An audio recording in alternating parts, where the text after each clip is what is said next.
high hoods and GP30s. Now that's something you don't see every day.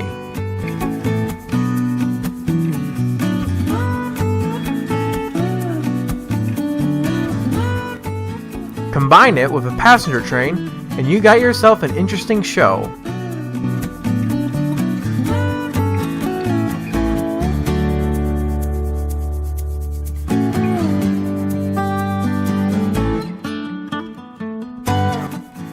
In this edition of Ohio Rail Excursions, we revisit the Spirit of Urbana in the fall as nickel plate 901 and freshly repainted C&O 5704 lead the train.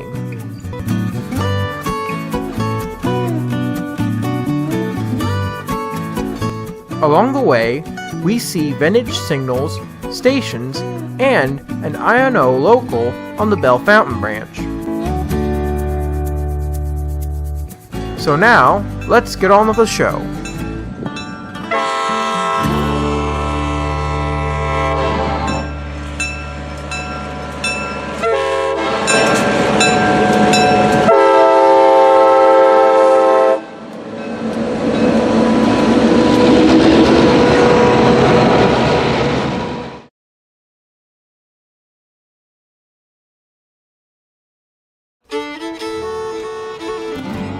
The morning begins on October 6, 2018.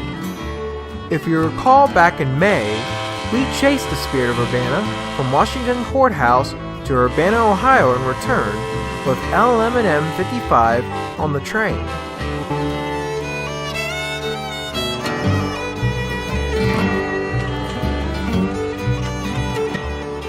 Today, C&O 2776 is no longer the only C&O painted locomotive in town.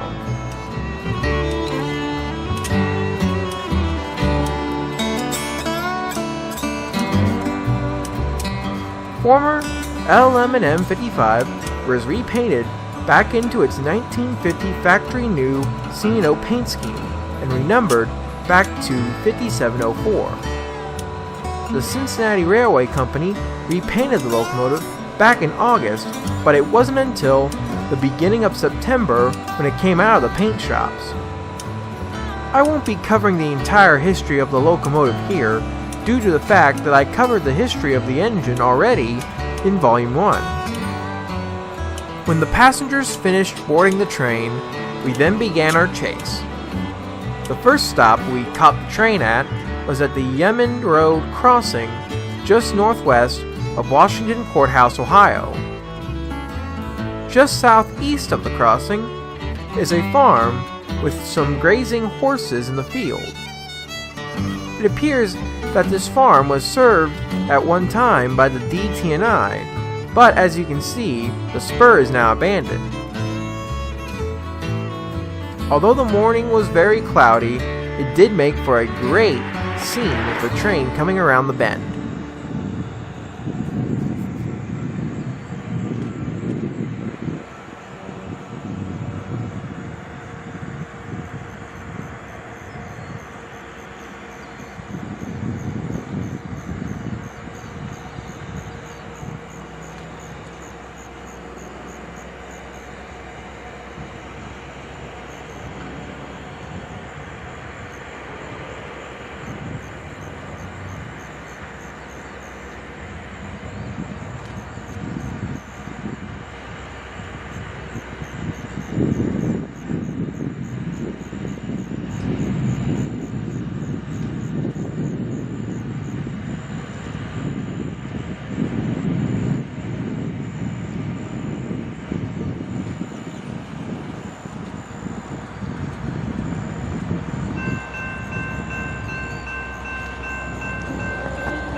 We next see the train along State Route 41, southeast of Jeffersonville, Ohio. As you can see, today's train is pretty much the exact same consist as we saw back in the other volumes, with the exception of Cincinnati Railway Company 830, the Grove City, right behind Nickel Plate Road 901.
As soon as the train passed, and we started to catch back up to it, 901 decided to pretend to be a steam locomotive while it thought no one was looking. Nice try, 901. We next see the train in Jeffersonville, Ohio. Back in the steam era, Jeffersonville used to be a watering stop for the DT&I steam locomotives. The only thing left from that era is this water tower that still stands in Jeffersonville. The town also had its own depot, which was located on East High Street near the city water tower. It looked very similar to South Charleston's depot. Unfortunately, their depot was demolished in 1980. We then see the Spirit of Urbana as it comes right through town.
We soon arrive in South Charleston, Ohio, at the old DT&I/Ohio Southern Depot. It was proving to be a very sunny day indeed.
After seeing the train pass the South Charleston Depot, we then got some pacing action of Nickel Plate 901 along Road 41 South Charleston Pike.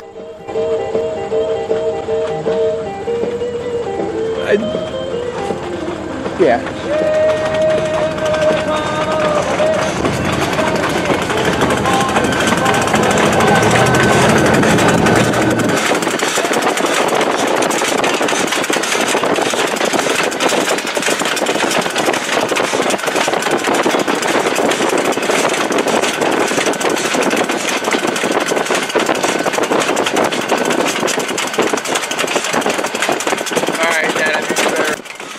Once the train reached Springfield, Ohio, they were forced to stop at the I&O's Springfield yard.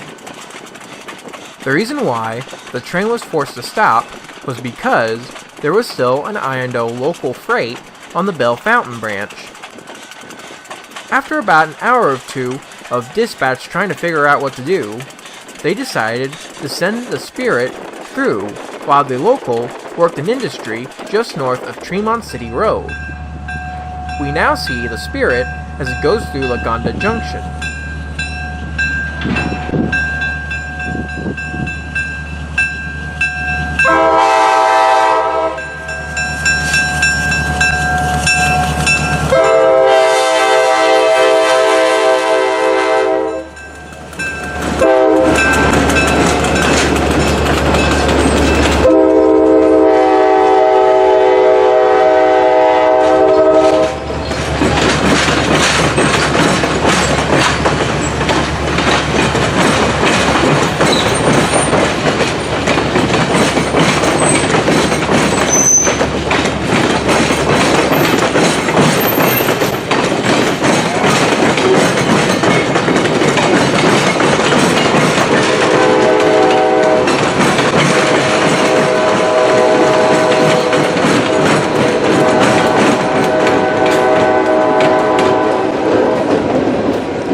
We next see the train at Maitland Junction as it negotiates the connector between the DT&I main line and the Bellefontaine Branch.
While the train was negotiating the connector track, we decided to go to the Tremont City Road crossing, just west of Tremont City, Ohio.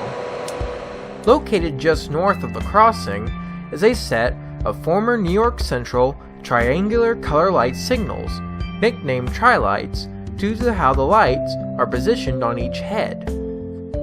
Before we talk about this signal, I feel it would be necessary to discuss the main components of a signal in general.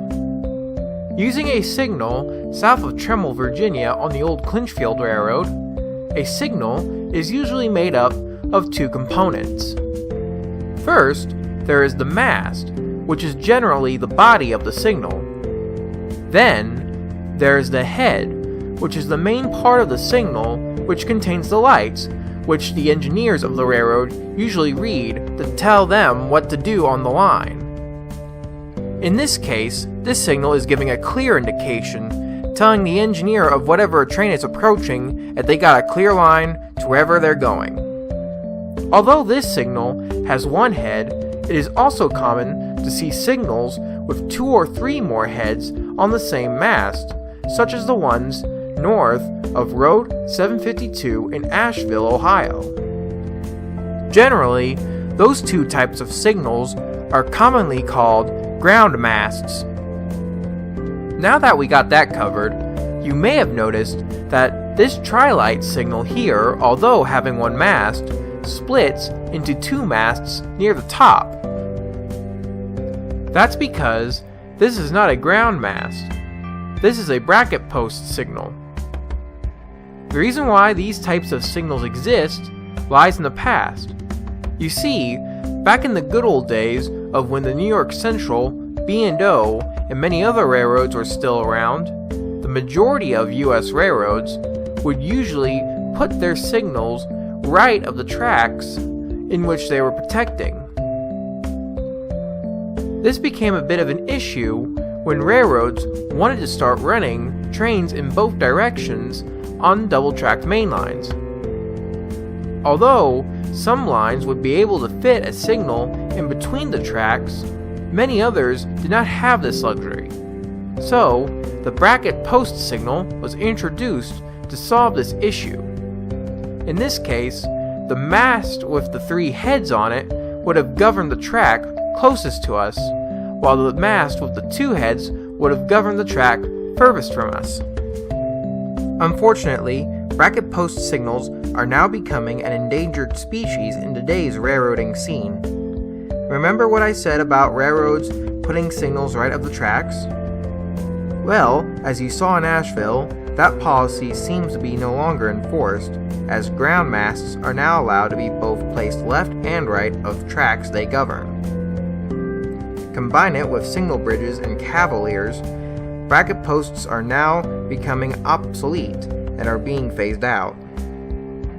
Soon we hear the horn of the Spirit of Urbana and get prepared to see the train as it passed the bracket post signal.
As soon as the Spirit of Urbana cleared the signals, the I&O local, which stopped the Spirit earlier, came out of the industry and proceeded up to the Tremont City Road crossing. Leading the local is I&O 5012, an EMD GP50 built in 1980 as Burlington Northern 3102.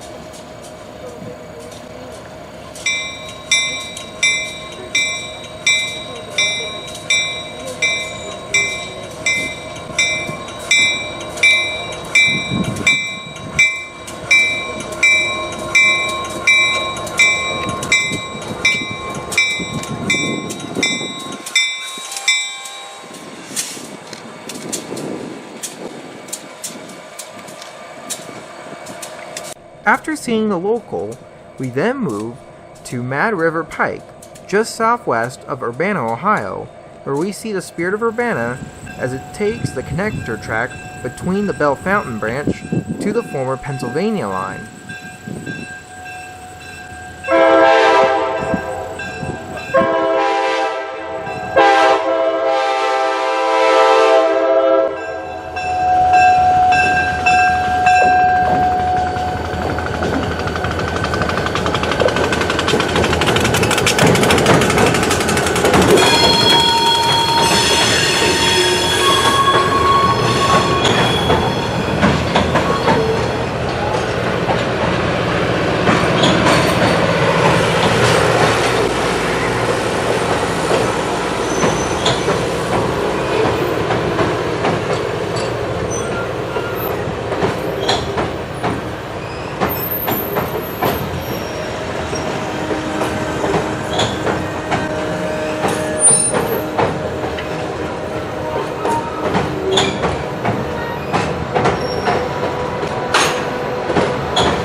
After seeing the train here, we then moved to the former Pennsylvania Railroad Urbana Depot to catch a train as it finally pulled into Urbana, Ohio.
After the train came to a halt, just like last time, the passengers deboarded to either go get lunch in town or at the depot. We also did the same thing. A couple of hours later, the Spirit of Urbana was once again on the road, this time heading back to Washington Courthouse.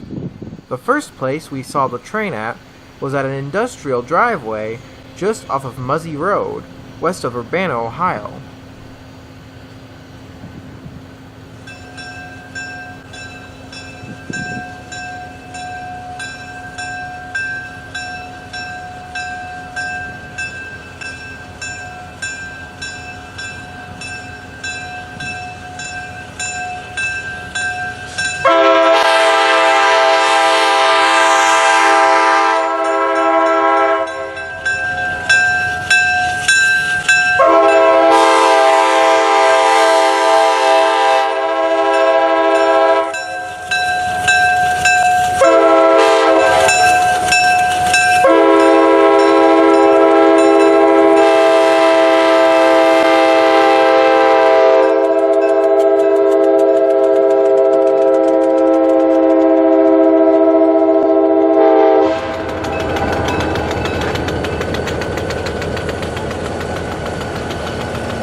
arrive back at Maitland Junction in Springfield, Ohio, where we see the train switch back to the old DT&I main line for the rest of the journey back to Washington Courthouse. When the train gets to the diamond, we'll watch one of the crew members as they open the gate to allow the Spirit of Urbana to cross over to DT&I mainline, well, former DT&I mainline.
After seeing the train there, we then moved to a great spot in Schneider Park.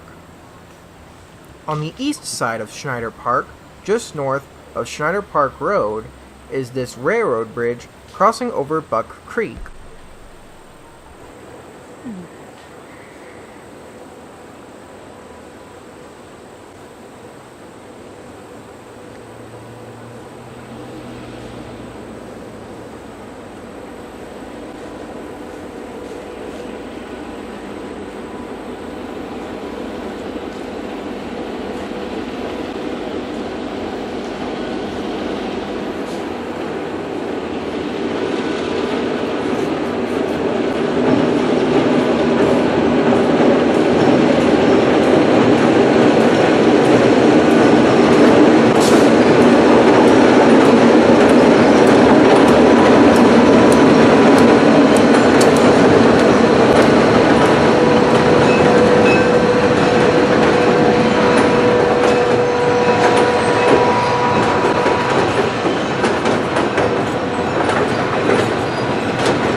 After seeing the train there, we then got some great pacing action of C&O 5704 as it led the train along South Charleston Pike.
The next place we see the train at is at the South Salon Grain Transloading Facility on the northeast corner of town.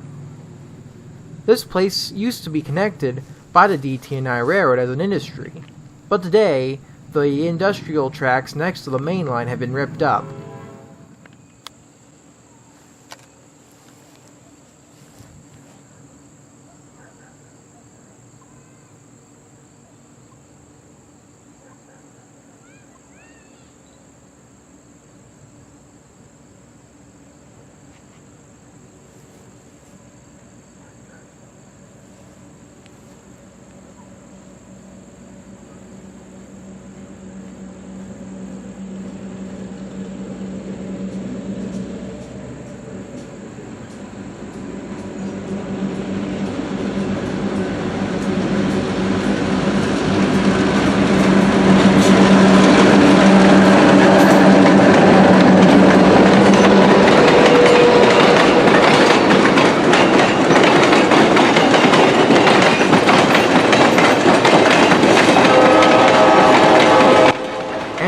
finish the video off, we then catch a train one final time at the Parrott Station Road crossing, just southeast of Jeffersonville, Ohio.